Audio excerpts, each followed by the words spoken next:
70 शब्द प्रति minute. Yes.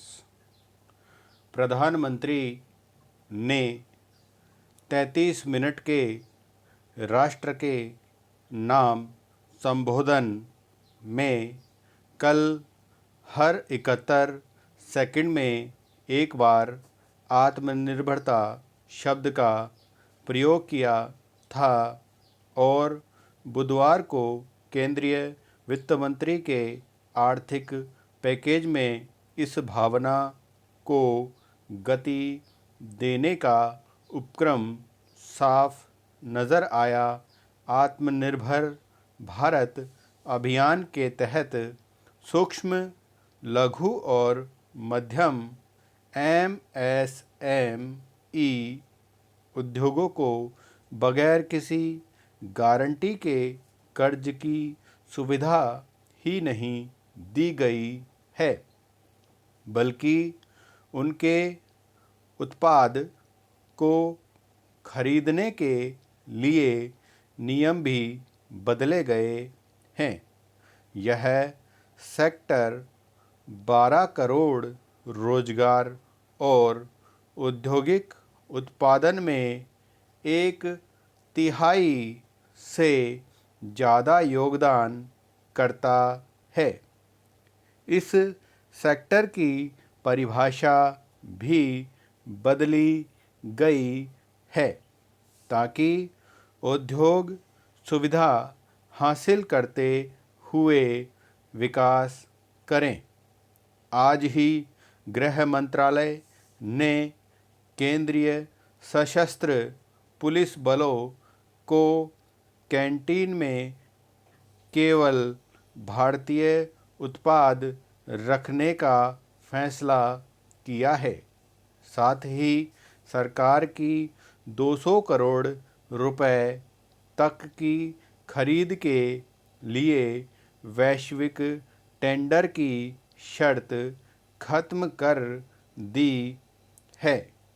यानी उत्पाद भारत में ही बनेगा और भारत में ही बेचा जाएगा।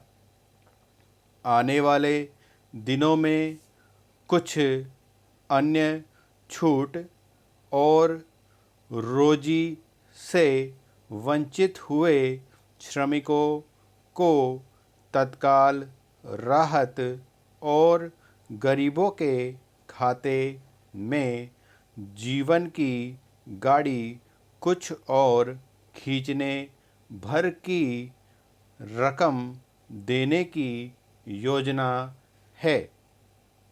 CMIE की ताज़ा रिपोर्ट में कहा गया है कि लॉकडाउन अगर 17 मई के बाद एक हफ्ते और बढ़ा तो देश के 1/3 परिवार सड़क पर आ जाएंगे और 58% ग्रामीणों के पास मात्र एक हफ्ते के लिए जीने का साधन है।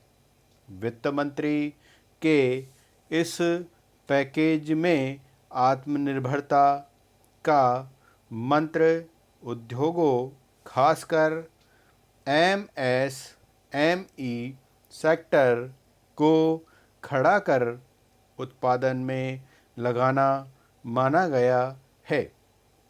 जाहिर है कि यह सेक्टर रोजगारोन्मुख है, लिहाजा इकाइयाँ चलेंगी तो रोजगार मिलेगा।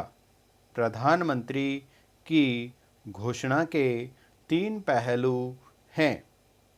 कुल 20 लाख करोड़ रुपए का आर्थिक पैकेज अनेक सेक्टरों में साहसिक सुधार, उदार कानूनों के जरिए और आत्मनिर्भरता के साथ बगैर आत्मकेंद्रित हुए वैश्विक प्रतिस्पर्धा में आगे आना।